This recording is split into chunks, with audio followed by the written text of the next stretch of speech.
So if we reflect possible bad results in total hip arthroplasty, we can collect some factors like malposition, an undersizing of the component, oversizing of the component with a risk of a fracture, loss of offset, or leg length discrepancy.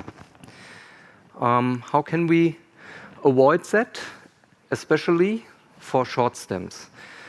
Because we know due to the curved design, the anchoring philosophy is Kalker-guided, and we heard already yesterday about the individual stem positioning and the adjustment of the osteotomy.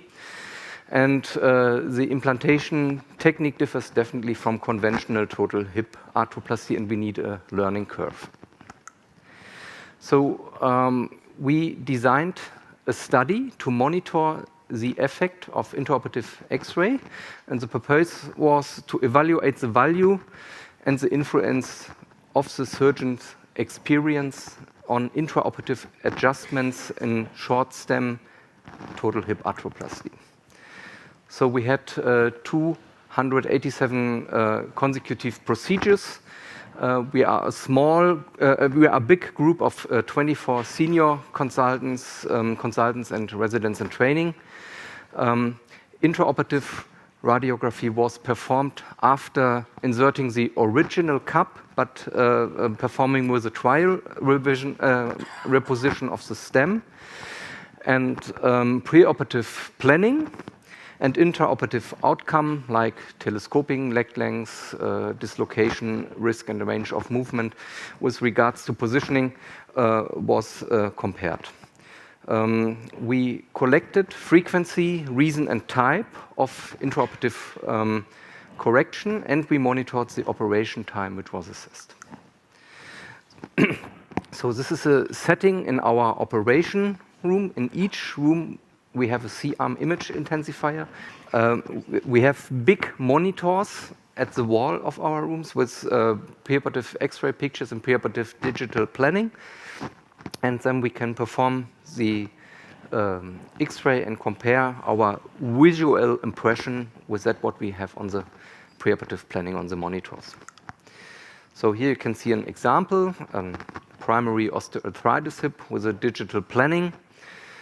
The originally cup is already inserted, and then we perform a trial reposition with a trial rasp and a trial head, and make our first shot if necessary. Maybe there are some adjustments performed, and when we inserted the original implant, we compare that with a trial picture and of course with the preoperative planning again. So if we differentiate between the experience of the surgeon, you can see we have these three groups. On the left side, the senior experienced surgeons, on the right side, the beginners, in the middle, the consultant. At all, we had the necessity for corrections of 50%, and no surprise, the seniors have a little bit lesser rate with corrections, and the trainee operations have a little bit higher rate. Which components need an adjustment? So adjustments or corrections for the cups are very rare, but the majority was performed with a stem component, as you can see here. And what were the necessary corrections? As you can see, in 2/3 of the cases, the stem size was undersized. So that means the surgeon has an impression that the stem is stable and the size is reached well, but there is a high rate for a correction on this way to a bigger size.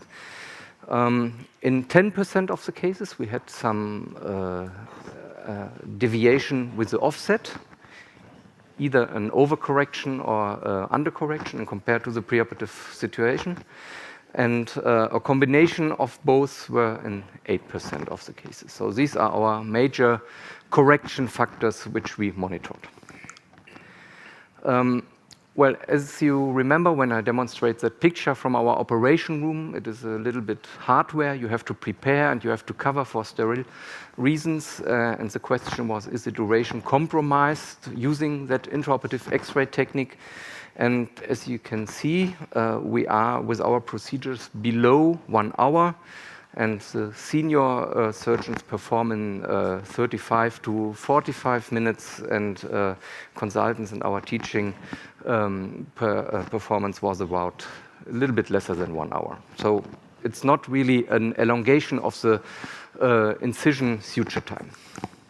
So in conclusion, with intraoperative X-ray evaluation, we have a very good feedback for the dimension and position of our components. It is a helpful method for the colleagues who are in learning curve.